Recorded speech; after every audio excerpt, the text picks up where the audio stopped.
What's up YouTube? My name is Seebs, this is Soda, and this is our Slayer Drop Locked GIM series. This is a series based off Annika's Slayer Drop Locked with a slightly different twist. Essentially, we're both locked to only using items dropped from Slayer monsters, but we can trade freely between each other. Feel free to pause the video to read the rest of the rules for additional information. We left off last episode getting 60 total levels and 2 real equipment upgrades being the Spiny Helm and Bronze Battle Axe. We left off with cow fights as our current task, so let's jump right into the video. After episode 1, the Group Ironman ball really started rolling, with Soda getting us an upgrade of an Iron Battle Axe and a Bronze Kite Shield. At the start of the task, we knock out 10 Slayer, we get 50 in attack, and then we get our first herb being a Harlander. After, I hit 15 strength, get my first Law rune, and get my first Chaos rune. I then hit 20 strength and then 20 hit points back to back, and then we get the lucky drop of the steel butt plug. After that, Soda the goddamn animal got us an upgrade of bronze boots, bronze plate skirt, bronze chain body, and iron mace. I then knock out 20 attack, 15 slayer, and then we complete the task. Soda and I then got 10 agility doing some parkour in the Brimhaven agility dungeon. I'm not sure if this is better than the Gnome Stronghold, but if you know, leave a comment and say if it's better or worse. Afterwards, we hopped on over to Draenor to do some rooftop agility, and we scored our first mark of grace, and then 20 agility. Afterwards, we headed on back to Turiel, and then we got the dreaded task. Because I don't think he ever got fairy rings yet. Alright, we got this shit task. Oh, you got cave crawlers? Yep. After we got cave crawlers, Soda got a Moss Giants task and luckily scored us a black kite shield and then got us also a mithril spear. Before I started the cave crawlers task, I wanted to get some stats up to help the flinching, so I went to cows and got 25 attack, 25 hit points, and then we got 15 defense in the cave. I then hit 30 attack from flinching, and then Soda came and helped to speed up the process. This is actually a viable method for Group Ironman, as long as someone flinches down the cave crawler to around 4 HP, and the other one gets the last hit. Whoever gets the last hit receives the XP. Soda got us a mithril sword off of his Moss Giants task, and also got a hard leather body out of a clue, so he threw those in the bank, and we got another couple upgrades. I then had to solo to finish up the cave crawlers task, so I went back to cows and got 25 strength. I also got a post-EP event, which Molly gave us 3 emeralds for, and then I got defense up to level 20. The cave crawlers task was just absolutely awful. There was only one kill where I didn't get poisoned. To speed up the process, I was literally having the frogs kill me so I could reset and just run back from Lumbridge. While running back to the caves one time, we got a Giles Rand event and scored another emerald.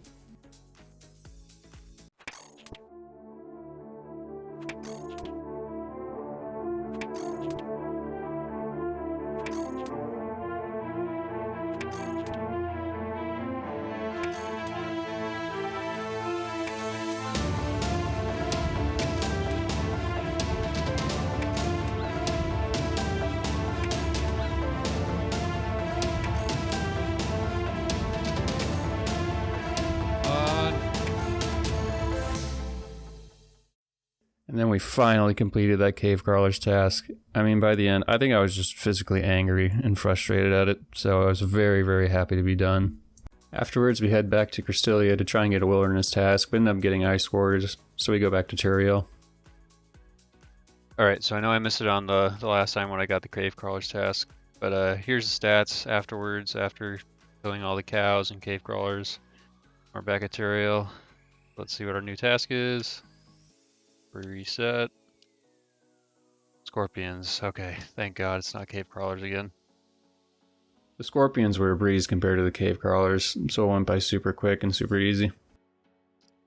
Back at Cristelia. Here's the stats after the scorpions task.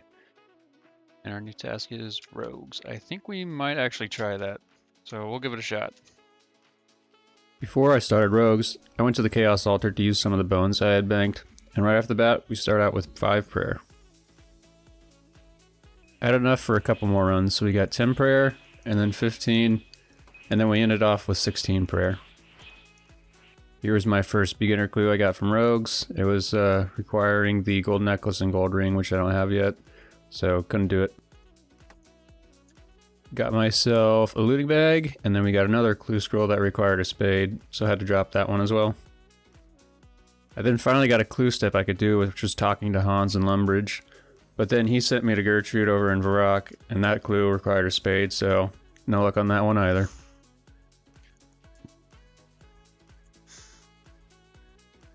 Oh, look at that. Another clue. Let's see what happens.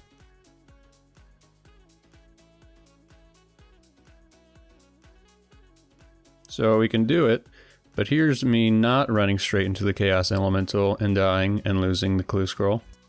So here we are in clue number 5. We got a Charlie task, but ended up not being able to do it, so I had to drop that one as well. Had some Myra relief from the clue shaft with 20 Slayer and then 30 hit points. And then here's our 6th clue. I'll let you guess. Can I do it? So yeah, that was fun. There goes 6 clues I couldn't do from the whole task. Anyway, on a more positive note, I get a cabbage, which is needed for the Black Knight Fortress quest, and then we finish off the task.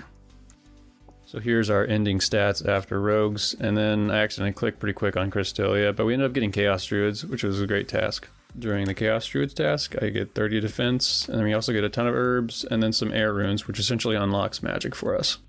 Accidentally missed the last kill of the task, but to kind of show you my strategy for this one, I would go to the Edgeville portal to Soul Wars, and then go to the Ferox Enclave, and then go bank, and then run, and then slurp, and then come back.